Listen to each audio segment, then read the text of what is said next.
Kawhi's back tonight. Oh, why not? Man, it feels good to say that. Second opinions are good. It doesn't indicate anything except due diligence. Nobody wants to come back more than Kawhi Leonard. I'll be surprised if he returns this season. You know what?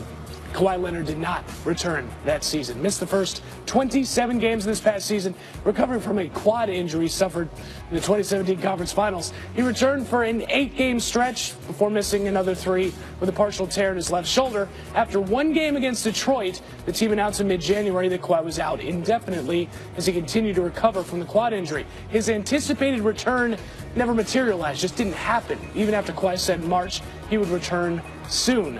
In all, he played just 9 games on the year. Nicole? I feel like this is the story that just will not go away in the NBA. Adrian Wojnarowski is with us now. It's been developing and it's further developed. Where are things now between the Spurs and Kawhi? Well, there's coming a time here very soon where Greg Popovich, Kawhi Leonard will sit down. Now, they've been in contact. Kawhi Leonard actually came into Popovich's late wife's memorial service with a lot of Spurs alums and current players back in May, and they've been in contact, but they haven't had that sit-down, heart-to-heart, where are we with the now and with the future. And that needs to happen before the Spurs are going to be willing to offer that $219 million supermax that Leonard is eligible for. That's far more than anybody else in the league could pay him.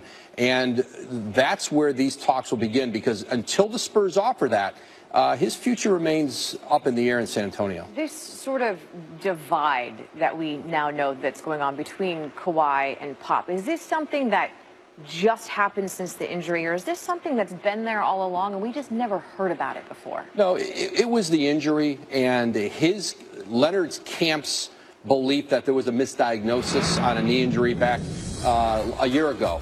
But the relationship between Popovich and Leonard exists. There's still a fondness there.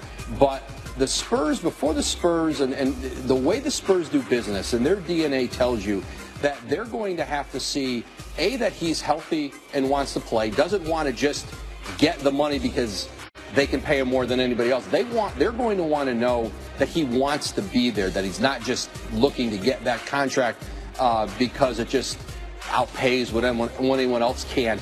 That's what Leonard's going to have to get across to the Spurs here, I believe, before that offer comes. This is an important couple of weeks for the future of this organization. So what are the Spurs' options if the relationship can't go back to the way it was? Well, Leonard can opt out of his contract in 2019, and if he doesn't sign that Supermax this summer, he's got to re-qualify for it over the course of the next season by making All-NBA or All-NBA Defensive Player of the Year or MVP. If he doesn't get offered it, there's always the chance that he says, well, then I would like to be traded here in the short term. I don't want to play the year out that way. And if that happens, one thing I reported in the piece we have up on ESPN.com this morning, Boston called San Antonio to check in on Leonard before the trade deadline. San Antonio did not engage them in trade talks. They've resisted all calls on him. Boston's in a little bit different place than they were even back in February. The growth of Jaylen Brown, Jason Tatum, would they want to trade in their assets to bring back a player who they're going to have to max out next summer? Then they'd have 3 max players, Hayward, Irving, Leonard, all coming off of injuries, too, where they have Tatum and Brown still on rookie contracts. So there'll be no shortage of interest. The Lakers, Philadelphia would be other teams who would like to get involved if Leonard became available. So what kind of timeline are we working with here? The hope of a meeting between Popovich and Leonard is there had been hope that they could do it before the draft. But even if it's not before the draft, they still have time here before July 1 free agency.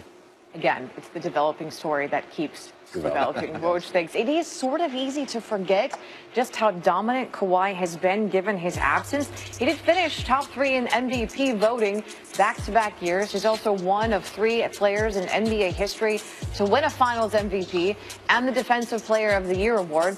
Puts him in the same category as Michael Jordan and Hakeem Olajuwon. And San Antonio really stumbled without him the last 2 postseasons.